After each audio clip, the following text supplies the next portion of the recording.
It is a happy democracy day to you out there. 25 years of growth, 25 years of resilience, 25 years of, development. And as well, 25 years of back and forth, but then we still remain strong. Talking about the silver jubilee of Nigeria ever since the military handed power over to the democratic, talking about a civil, system of government. And we have been moving strong, waxing stronger as the days goes by.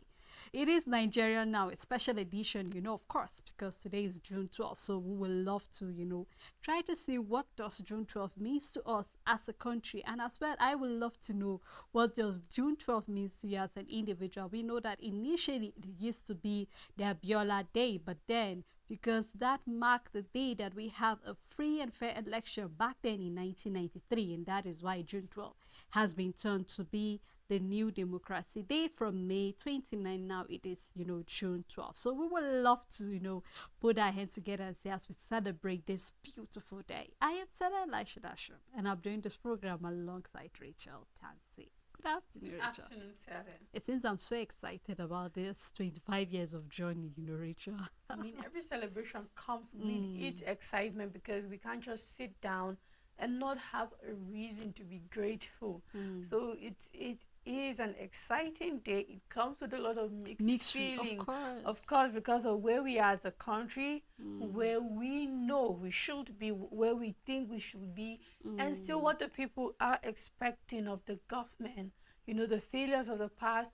We can't mark democracy just by looking at a successful transition from a military system of government to a civilian government. We can't just celebrate that without every other thing that comes with it. So it's not completely jubilee celebrations and happiness and all of that. It's also a time for sober reflection. Very true. Since 1999, what have democracy done for Nigeria?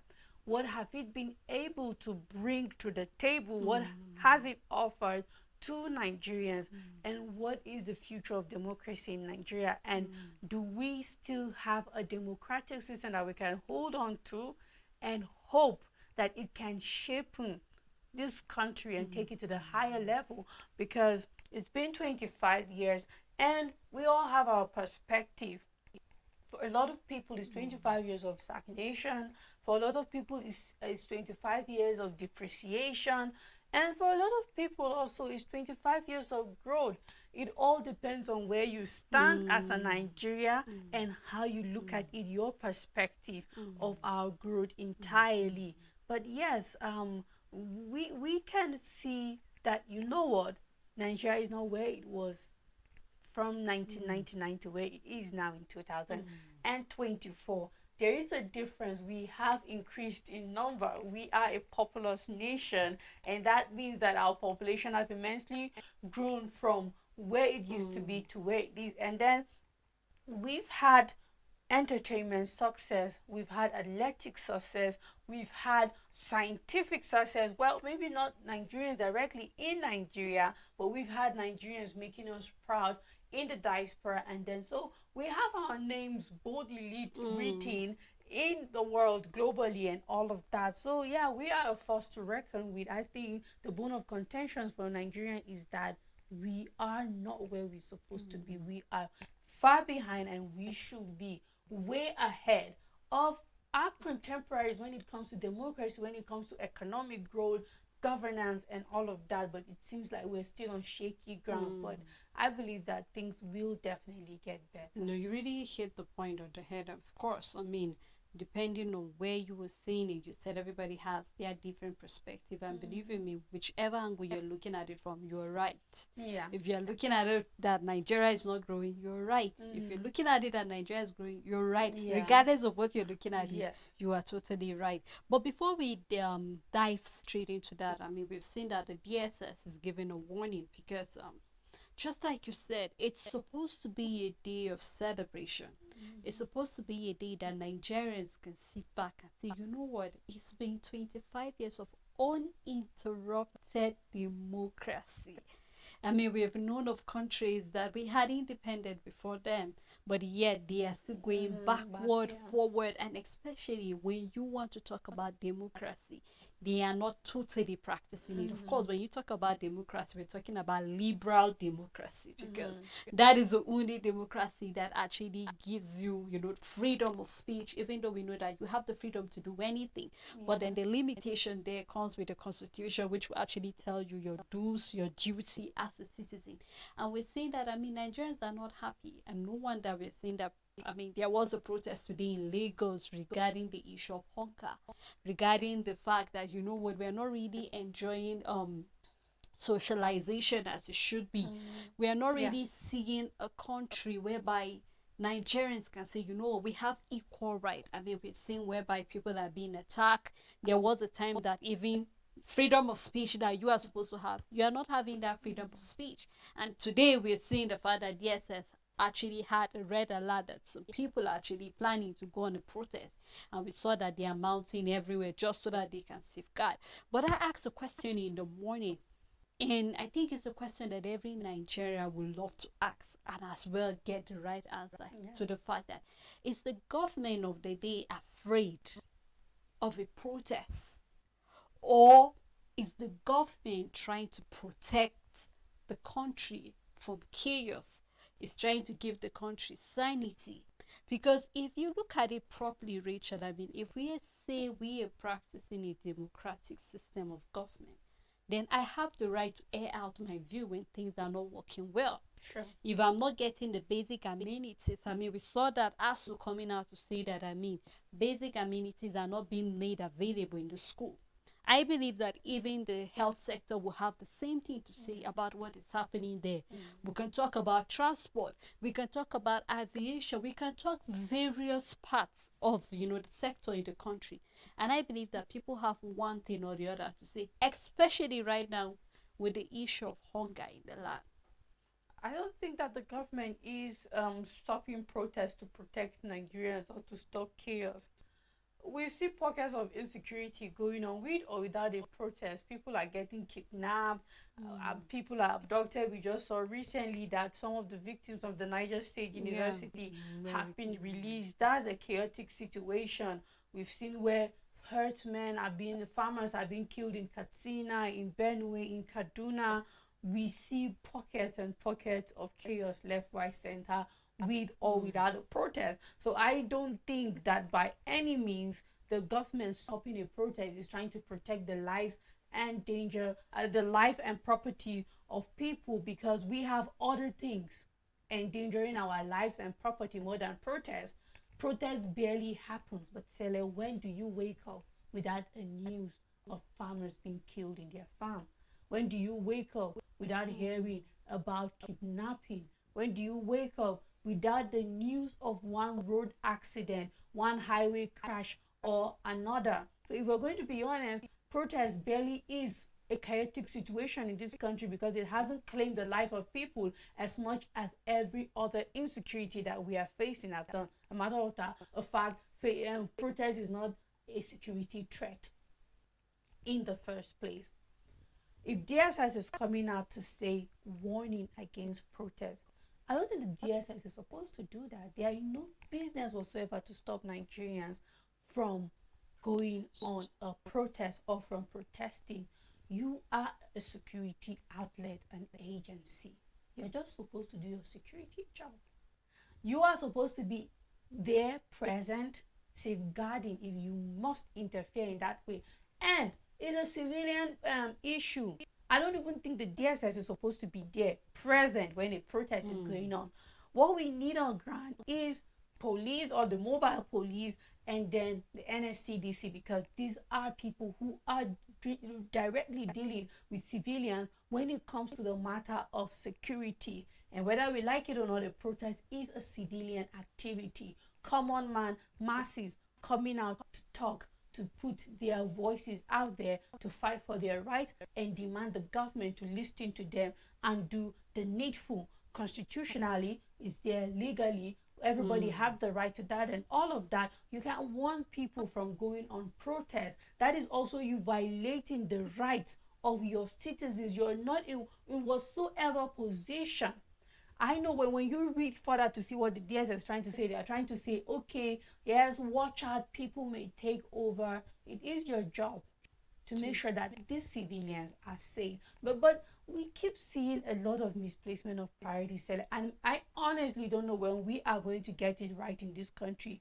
It begins to bother me when you see EFCC talking about insults on the internet or cyberbullying. That is not your jurisdiction. That is not your business. Are you done fighting financial crimes? Because the last time I checked, there are a lot of probes that need to begin, and they are cumbersome. So why are you talking about internet? If it's internet fraud, that is your business. These are financial crime, but not bullying or cyberbullying and all of that, or insults.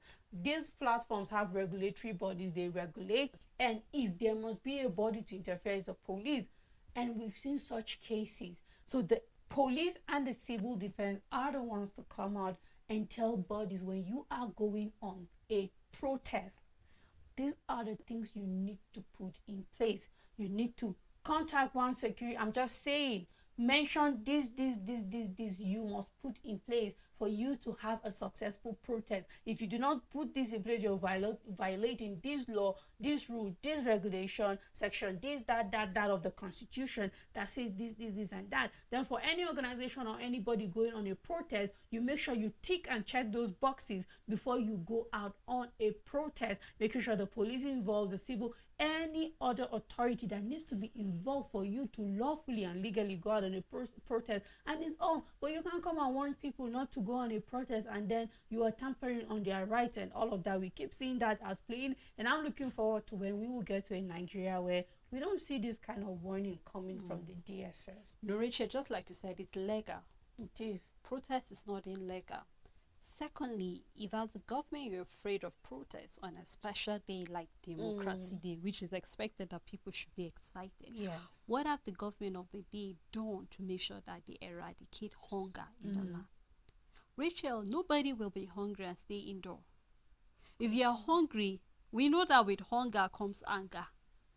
And so little things can actually just spark up this, our temperament and all of that. And we've seen that the president, even in his speech, made mention of the fact that we were able to maintain this democracy because of our temperament. And I'm telling you, Rachel, that Nigerians are the most, if I'm to give the award, are the most patient and understanding citizen in the whole of the world. Because believe you me, if there are people who are going through the same thing we are going through right now, I do not think that the country will be same the way it is presently. But we just have a way of getting things around. Our president gave us the award of being the most enduring, and he was bragging with the way Nigerians can actually persevere. But for how long? And I think this is what we saw during the #EndSARS. Nigerians got tired that they had to take the bull by the horn, and that was why we saw people coming out to protest and say enough is enough. And the #EndSARS was not just all about police brutality. No, it was all about bad governance. It was all about a number of things that was just tagged as a #EndSARS. So I'm hoping that when you see things like this, rather than cutting the stem, you should go down to the root cause of the problem. What is causing the #end hunger? People are hungry, whether you like it or not. And when you don't provide food for them, you don't expect to live peacefully. It's just like a mother and a child. When you do not breastfeed your child, you cannot sleep in peace. You have to attend to the issue. So I'm hoping that the government realize that you are the parents here. So you have to attend to your citizens if you want to have a peaceful celebration of a Democracy Day. Am I promoting chaos? Of course not. But I'm just trying to draw the attention of the government that there is work to be done. Rather than using your talks, because that is what Nigerians are seeing the DSS are. Little thing you do and then DSS are being sent to harass you. And you made mention of that in the morning, where we see innocent citizens with just a placard. And then bullets are being wasted on them. So I'm hoping that we will see a change of attitude from our government, rather than sending them to one. Of course there is a need, but then do the right thing. Treat it from the root cause and not just the stem that is not actually the main problem.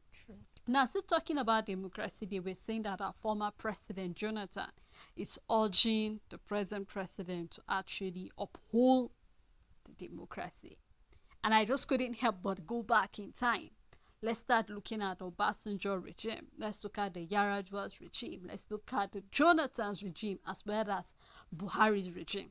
We've seen the likes of Atiku coming out to give his own view about what our democracy is. And a number of people as well are trying to say this and this. We saw Obasanjo saying, you know what, democracy is not for us. Let's look for something unique, something that suits us and all of that. But then the question here is, if we are saying that the labor of our heroes past should not be in vain, I would like to ask all these leaders, you've been in power at one point or the other, what have you done to uphold the democracy of Nigeria? Of course, I know that right now power is in the hands of Tinubu, but he can't do it alone. And we have been talking about the fact that what are our leaders doing? It's one thing for you to stay from outside the box and point an accusing finger. But it's another thing for us to see them putting their hands together to uphold this democracy. I mean, we saw where the president in his speech was giving kudos to a number of people who were there.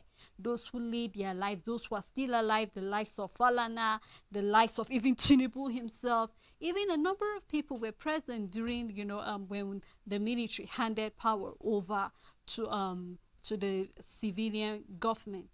And then we have a lot to see. But what are we doing? Because I want to look at this democracy differently, Rachel.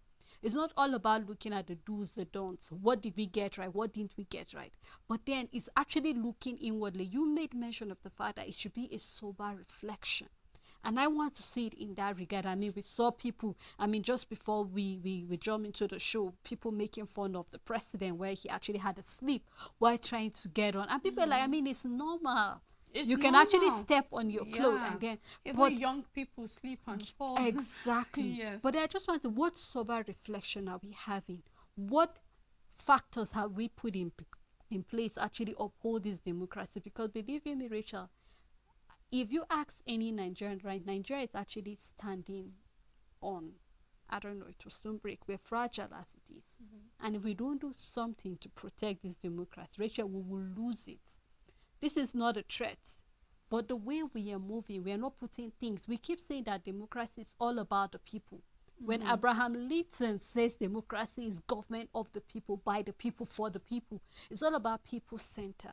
But what have our government done to make sure that it's centered around the people? Have you made decisions that will favor the people? Because that is what defines democracy. That any policy you put is people-friendly. Anything you do is people-friendly. But is that what has been happening for the past 25 years? Saleh, we'll have a sober reflection of our government. And when former President Jonathan is saying, let's uphold democracy, I believe there's a reason behind that. And just as you started saying it, I believe that democracy is in two phases, right? The first part is the people voting you to power, because democracy is about the majority, it's about the population electing a government into power, people who are eligible to vote, and all of that voting you into power. Now that is the first phase of democracy, that is by the people. Now for the people will be that your policies are having these people in mind. Will it benefit the majority of this population that has voted you and all of that? And if I would be honest, the last time we had a balanced democracy in this country was the Jonathan's administration. Either way, democracy is going to take place because we have voted you into power. That is democratic.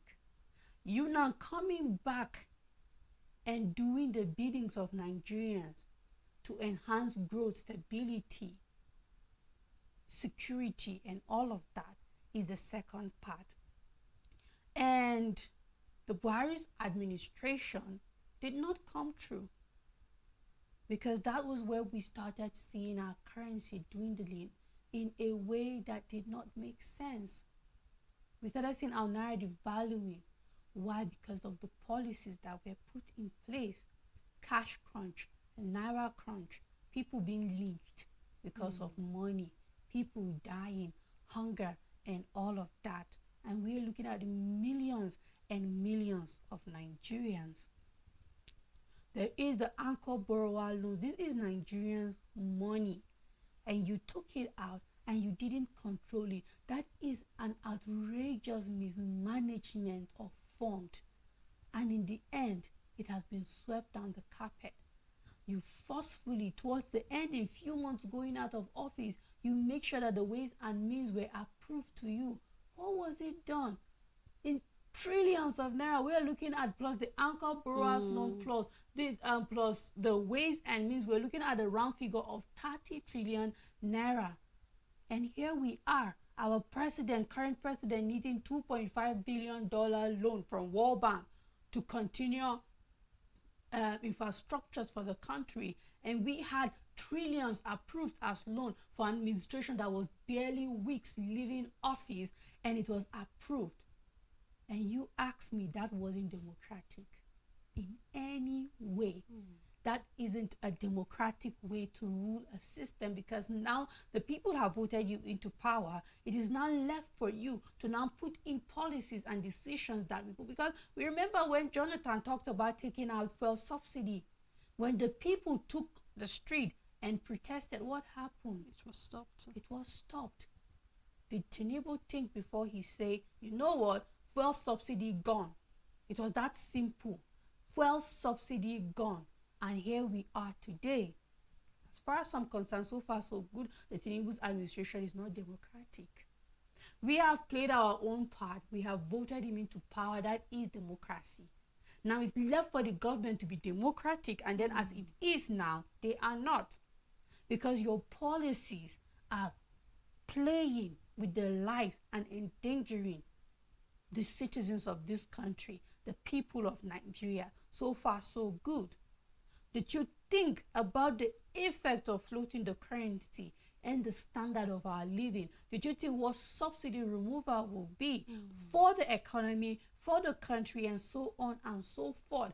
Did you think that if multinationals go, millions, thousands of people will lose their jobs and revenue? Did you think about electricity tariff and what it will mean for businesses and all of that? You have to weigh your options and what it will mean for the millions of your population, because these same millions voted you into power. So you have to think, what will be the consequences of your decision?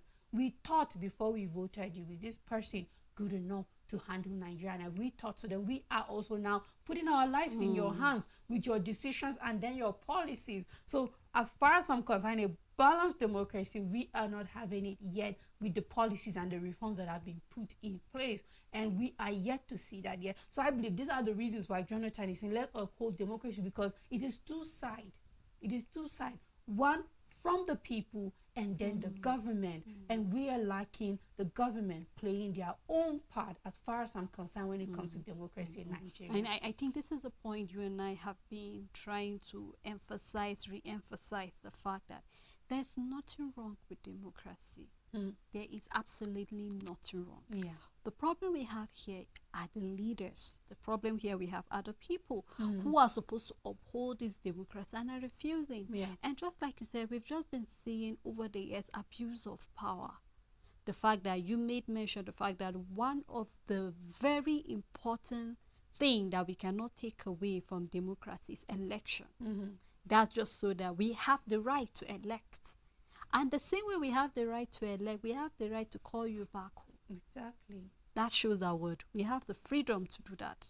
So I'm hoping, just like we said, we have tried as much as we can to give our own recommendation of what we feel a better Nigeria can be, where we have leaders that are people-centered, that they do not make policies that are anti-people.